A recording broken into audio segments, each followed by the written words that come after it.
Hello friends, આજે હું તમારી સાથે શેર કરવાની છું લંચ રેસીપી. આજની લંચ રેસીપીમાં ભરેલા કારેલાનું શાક જે પંજાબી સ્ટાઇલમાં આજે આપણે બનાવવાના છીએ, સાથે કેરીનો રસ, રોટલી અને સલાડ છે તે હું સર્વ કરવાની છું. તો લંચ રેસીપીમાં ભરેલા કારેલાનું શાક બનાવીએ છીએ ત્યારે મેં ફ્રેશ કારેલા લીધા છે. અહીંયા મેં 400 ગ્રામ કારેલા લીધા છે. કારેલાને સારી રીતે ધોઈ લેવાના છે.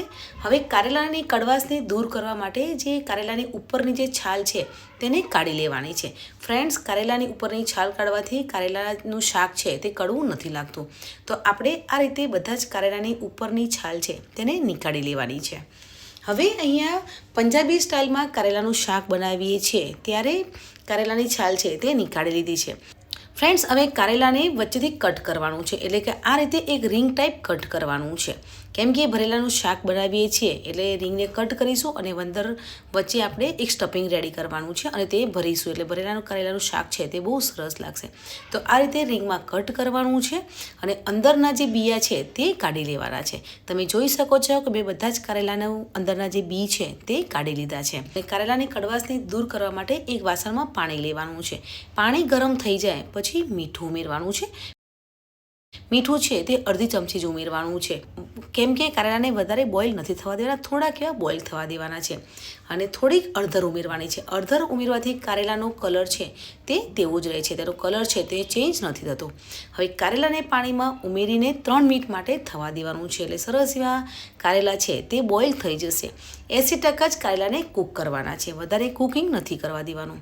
2 મિનિટ જેવું થઈ ગયું છે. આપણે ચેક કરી લેવાનું છે કે કારેલા છે તે થોડાક એવા બોઇલ થયા છે કે નહીં. એક કારેલાનો પીસ છે તે લઈ અને આ રીતે ચપ્પુથી ચેક કરવાનું છે અને તમે જોઈ શકો છો કે કારેલા છે તે બોઇલ થઈ ગયા છે. તો ગેસને બંધ કરી અને તેનું પાણી છે તે એક વાસણમાં લઈ લેવાનું છે અને કારેલાને ઠંડા થવા દેવાના છે. કારેલા છે તે બોઇલ થઈ ગયા છે, તો હવે તેનું સ્ટફિંગ રેડી કરવાનું છે. ફ્રેન્ડ્સ, અહીંયા કારેલાનું સ્ટફિંગ રેડી કરવા માટે ચણાનો લોટ લેવાનો છે, એટલે મેં ચણાનો લોટ છે તે અડધો કપ લીધો છે.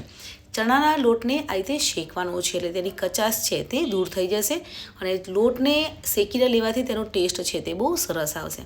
લોટ થોડો શેકાઈ જાય પછી 2 ચમચી જેટલી વરિયાળી અને સફેદ તલ ઉમેરવાના છે.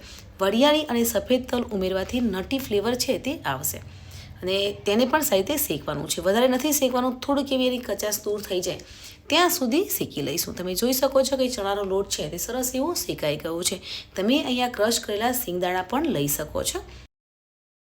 ચણાનો લોટ છે તે શેકાઈ ગયો છે અને થોડોક એવો ઠંડો થાય ત્યાં સુધી રહેવા દેવાનો છે. લોટ છે તે ઠંડો થઈ ગયો છે, તો હવે મસાલો કરીશું. તો મસાલામાં અડધી ચમચી હળદર પાવડર, લાલ મરચું, દાણા જીરું ઉમેરીશું. સ્વાદ પ્રમાણે મીઠું ઉમેરવાનું છે. ગરમ મસાલો ઉમેરવાનો છે. શાકનો મસાલો આવે છે તે પણ મેં અડધી ચમચી ઉમેર્યો છે. સાથે મેં 2 મોટી ચમચી જેટલો ગોળ ઉમેર્યો છે. તમારે ખાંડ ઉમેરવી હોય તો પણ તમે ઉમેરી શકો છો. લીંબુનો જ્યુસ ઉમેરવાનો છે, જેનાથી ખટમીઠો ટેસ્ટ આવે છે. હવે અહીંયા સ્ટફિંગ છે તે થોડું ડ્રાય છે અને કારેલાનું શાક છે તે ભરેલું બનાવીએ છીએ, તો ડ્રાય સ્ટફિંગ ભરીશું તો તે છૂટું થઈ જશે. એટલે 2 ચમચી જેટલું તેલ લેવાનું છે અને તેલ ઉમેરી અને સરસ એક બાઇન્ડિંગ આવી જશે. ફ્રેન્ડ્સ, તમે અહીંયા સિંગદાણાનો ભૂકો પણ ઉમેરી શકો છો. મેં ભૂકો છે તે સ્કીપ કર્યો છે. તો સ્ટફિંગ છે તે રેડી થઈ ગયું છે અને કારેલા છે તે પણ ઠંડા થઈ ગયા છે. તો આ રીતે આપણે કારેલામાં વચ્ચે સ્ટફિંગને ભરી દેવાનું છે.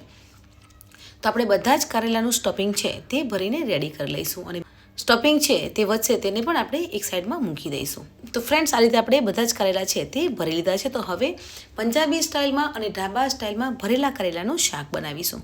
તો શાક બનાવવા માટે 3 મોટી ચમચી જેટલું તેલ લેવાનું છે. તેલ છે તે વધારે લેવાનું છે. તેલ ગરમ થઈ જાય પછી જીરું ઉમેરવાનું છે. લીલા મરચાં અને લસણ ઉમેરવાના છે. લીલા મરચાં અને લસણ થોડાક એવા સંતરાઈ જાય પછી ટામેટું ઉમેરવાનું છે. ટામેટું છે તે મેં 1 લીધું છે, તેને પણ સાથે સાંતળવાનું છે. તેલ અલગ ના થાય ત્યાં સુધી સાંતળીશું. હવે અહીંયા આપણે અડધી ચમચી કાશ્મીરી મરચું ઉમેરવાનું છે. ફ્રેન્ડ્સ, કાશ્મીરી મરચું ઉમેરવાથી નો કલર છે તે બહુ સરસ આવશે. તમે જરૂરથી એકવાર ટ્રાય કરજો અને મને કમેન્ટ સેક્શનમાં જરૂર કરજો કે તમને આજની મારી ભરેલા કારેલાની રેસીપી કેવી લાગી. તમે જોઈ શકો છો કે કાશ્મીરી મરચું ઉમેરવાથી કલર છે તે બહુ સરસ આવ્યો છે. હવે જે સ્ટફિંગ રેડી કર્યું હતું તે થોડું વધ્યું છે, તેને પણ આપણે શાકમાં ઉમેરી અને થોડુંક સાંતળી લઈશું, જેથી મસાલાની ફ્લેવર છે તે શાકમાં આવી જશે.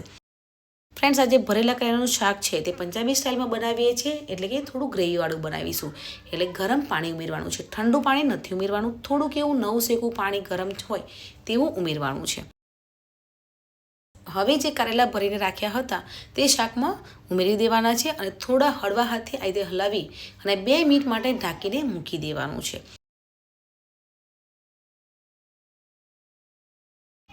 2 મિનિટ થઈ ગઈ છે. શાકમાં હજુ પણ શાક છે તે થોડું ડ્રાય છે એટલે ગરમ પાણી ઉમેરી અને ઢાંકણ ઢાંકી અને થવા દઈશું. અહીંયા આપણે ચણાનો લોટ ઉમેર્યો છે જેથી શાક છે તે થોડું ઘટ થશે. તો હળવા હાથે આ રીતે હલાવી લેવાનું છે અને બીજું 1 મિનિટ માટે શાકને થવા દઈશું.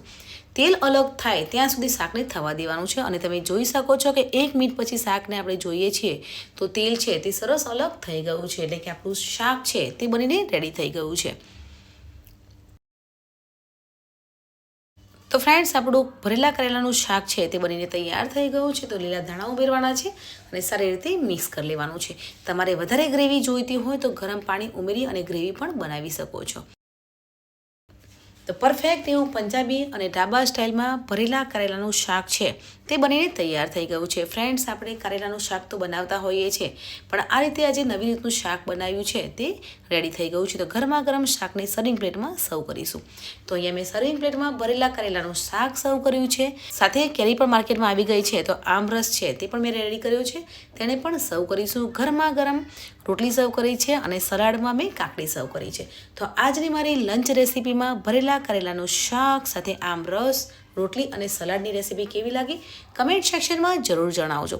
વિડીયોને લાઇક કરો, શેર કરો और ચેનલને સબસ્ક્રાઈબ કરવાનું ભૂલશો નહીં. મળીએ છીએ નવી આસાન રેસીપી સાથે. ત્યાં સુધી બાય બાય.